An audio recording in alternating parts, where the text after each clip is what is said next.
let me ask you something. What if your greatest gift in life isn't something you need to go out and find, but something you already have? It's the fact that you are always, right in this moment, just one single decision away from a completely new life.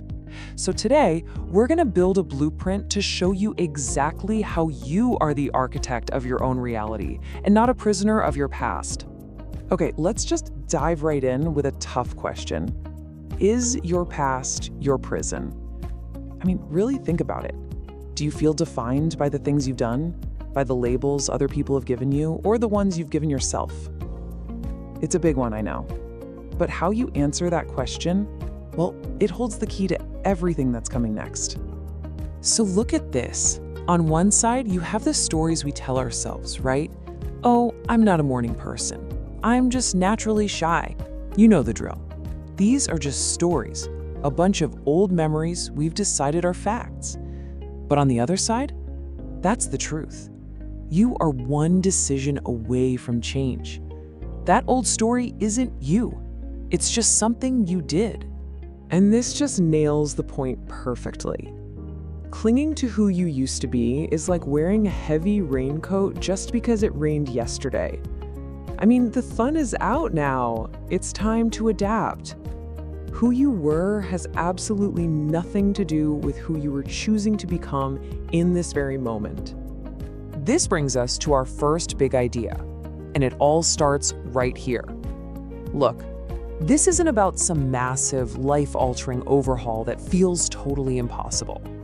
It's about understanding the incredible power that's packed into a single conscious choice to just move forward. So what even is this past identity we're talking about? Well, think of it like this. You know that story about the giant circus elephant that's tied to a tiny plastic chair? As a baby, that rope was strong enough to hold him. But now, he could snap it without even thinking. So what holds him back? It's not the rope. It's that he still believes the old story. Your past identity, it's that rope. So when is it time to make that decision? It's when you feel these things: restless, uninspired, angry. When you look in the mirror and you just don't like what you see. These aren't just bad moods, you know? They're signals. They're like a blinking light on your dashboard, telling you you're focused on the person you have been instead of the incredible person you can become. That's your cue. Okay, so once you make that decision, where do you go from there? Well, this is where it gets really powerful. You become the author of your reality. Because the truth is, the world you experience is literally shaped by what you choose to focus on. Check out this metaphor. It's a fantastic way to think about it. Imagine life is a giant curtain, and it's covered in thousands of tiny little holes. Now, you can't possibly look through all of them at once. It's impossible. So your entire reality, your whole story, is built from the single hole you choose to look through. You have to pick one. So here's the bottom line. If you go looking for evidence that you're not good enough, you will find it every single time. But if you decide you are incredible, you'll find plenty of evidence for that too. It's exactly like when you decide you want to buy a new car, and suddenly you see that car everywhere. The cars were always there. Your focus just changed. And this shift in focus, it changes everything, especially how you deal with the tough stuff. You can see a challenge as a personal attack. Why is this happening to me? Or you can see it as just a neutral event. Life happens. It's not good or bad until you assign it a meaning. All your power comes from shifting that question to, okay, life is happening. How can I use this? And here are two simple truths that can help you stop taking everything so personally. First, just remember, hurt people hurt people. When someone lashes out, it's almost always about their own baggage, not about you. And second, start seeing challenges not as opponents you have to fight, but as puzzles you get to solve. That shift from combat to curiosity changes the whole game. All right, so you've got the mindset down. That's the foundation. Now let's get practical. This section is your blueprint for turning that internal shift into real, tangible momentum in your life. So there's this powerful idea of finding your rock. Let me tell you a quick story. A buddy of mine was totally stuck. He was trying to get back in shape, but he had a toddler, a crazy job. It just felt impossible. His rock, his one big obstacle was that he had to watch his son. The solution? He found a gym with a daycare. That one thing. That was it. And here's how you can do the same thing. First, get crystal clear on where you want to go. Second, ask yourself honestly, what is the one thing holding me back? That's your rock. Then you put all your energy into moving just that one thing. And once it's gone, you'll be amazed how all the other dominoes just start to fall. Now, once you have momentum, you need two things to keep it going. On one hand, you've got consistency. That's just showing up day in and day out. It's non-negotiable. It's the cost of admission. But on the other hand, you have its bigger, smarter brother, adaptation. And that is the key to actually winning. Showing up gets you in the game. Adapting is how you level up. So which one should you be, your biggest fan or your greatest critic? Well, the truth is, you have to be both. You absolutely need to be your own biggest fan for having the courage to show up every day. You have to celebrate that. But you also have to be your own greatest critic, the one who can look in the mirror and honestly ask, okay, what's working? What's not? How can I get better? All right, we're heading into our final section. And this one is a real game changer. It's all about completely reframing how you think about success. Because all those statistics you've heard, forget them. Your commitment is the only number that actually matters. We see numbers like this all the time, right? The odds of making it are 1 in a million. They're designed to be intimidating, to make you feel like success is impossible. But we need to see these numbers for what they really are, completely irrelevant. And here's why those odds don't matter. Life is not a lottery. A lottery is when you sit back and just hope. But in real life, you create your own probability. Think of it like a giant jar with 1 million green marbles and 1 red one. Every single time you take action, you're reaching in, taking out a green marble, and replacing it with another red one. You are literally changing your own odds. And what about the biggest excuse of all? Time. I don't have enough time. It's not the right time. We've all said it. But the fact that our time here is finite, that is not your excuse to wait. That is the ultimate reason to begin. That ticking clock isn't pressure, it's purpose. So many of us wait around because we just don't feel ready.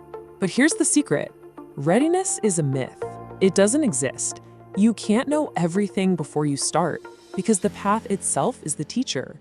Clarity doesn't come from thinking about it. Clarity comes from being in motion. You have to start walking to find the way. I want you to really let this sink in. We spend so much time and energy focused on what could go wrong, on all the ways we could fail. But when we do that, we are actively cheating ourselves out of the adventure, the growth, and all the incredible things that can go right if we just choose to be bold. So let's bring it all home. You are the architect. The past is not your prison. Your focus creates your reality, and you make your own odds. The only thing left to do is act. So forget about tomorrow, forget about next week. My question for you is this: what is the one rock, that single obstacle, that you will start moving today? Today, we're not just talking about ideas. We're deconstructing the very mechanics of your own mind. We're gonna dive deep into a powerful technology for self-transformation, a blueprint, really, for moving from a life of accident to a life of conscious creation. Just let that sink in for a second. The single greatest obstacle in your life isn't your job, it isn't your finances, it isn't the world out there. It is the very instrument you were given to navigate it all, your own mind. I mean, think about it. It's the most sophisticated piece of machinery on the planet. And yet, for so many of us, it just manufactures anxiety, stress, and misery on a completely endless loop. Now, this isn't some flaw in the design. It's a problem of operation. You see, you've been handed a razor-sharp instrument, but nobody ever taught you how to hold it. So let's learn. To solve any problem, you first have to understand it with absolute, piercing clarity. And the most critical first step here is to distinguish between two things that we almost always confuse: pain and suffering. This right here, this is a crucial distinction. See, pain is physical. It's a necessary mechanism for survival. You absolutely need it to know you should pull your hand away from a hot stove. But suffering, that's something else entirely. Suffering is purely psychological. It's what happens when your mind takes a moment of pain and multiplies it 1,000 times over. Pain is a reality. Suffering, well, suffering is a story you tell yourself.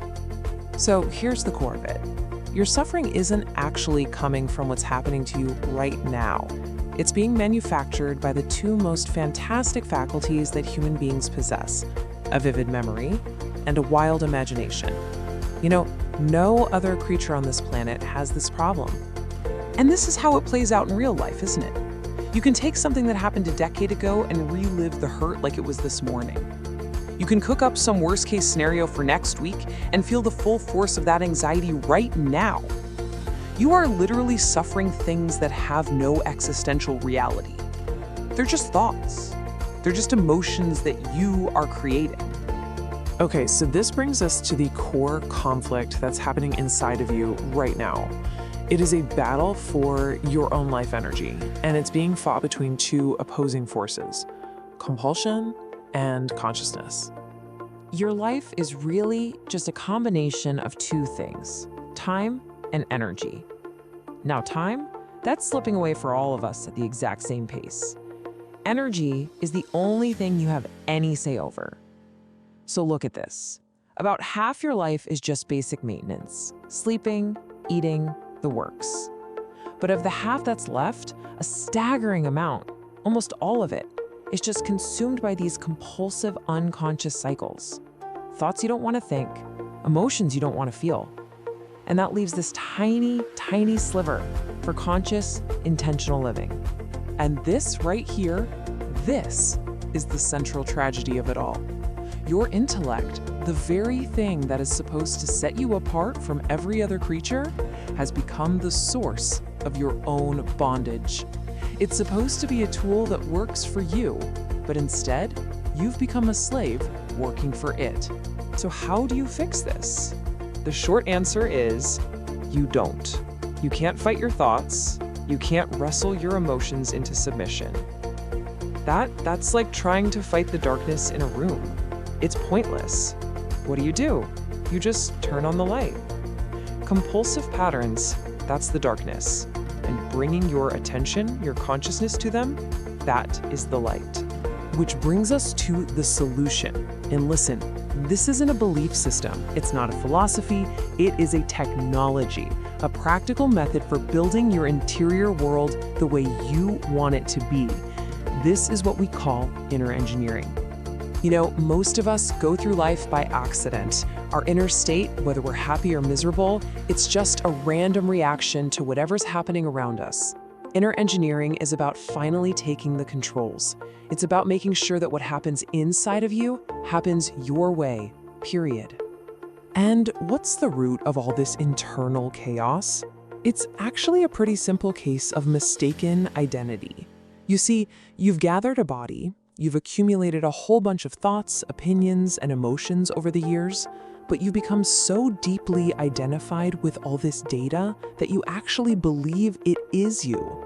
But here's the thing, what you accumulate can be yours, but it can never, ever be you. So when you're identified with every single thought and every little emotion, you get stuck. It is just like being in a massive traffic jam. You're trapped, you're honking your horn, you're frustrated, and you're going absolutely nowhere. Every thought is just another car boxing you in. This is the state of suffering. Now, imagine you get into a helicopter and you just take off. As you rise up and look down, that same gridlocked traffic jam, it almost looks beautiful, doesn't it? It's just a pattern of red and white lights. Nothing about the traffic actually changed. The only thing that changed was your perspective. Creating that little bit of distance between who you truly are and the traffic of your mind, well, that is the end of all suffering. So the ultimate takeaway here is this. We spend our entire lives trying to fix the outside world. We believe that if we can just arrange everything out there perfectly, then we'll finally be happy. But the source of your experience, it was never outside of you. It is, and it always has been, within you. So let me ask you, how do you want your inner experience to function? Do you want a push-start system where you're constantly needing the world to give you a push, a little praise, a little success, just to feel good? Or do you want a self-start system, one where you can generate joy and peace and even bliss from within, entirely by your own choice? This is the fundamental freedom. You cannot control the world. You can try your best, sure, but there are a million forces at play. But your inner world, that is your territory. That is the one and only place in the entire universe where you can, and you should, have 100% say in what happens. Ultimately, you are the engineer of your own interiority. The most sophisticated mechanism in the known universe is right there at your disposal. So the only question left is, are you ready to finally get in the driver's seat of your own life?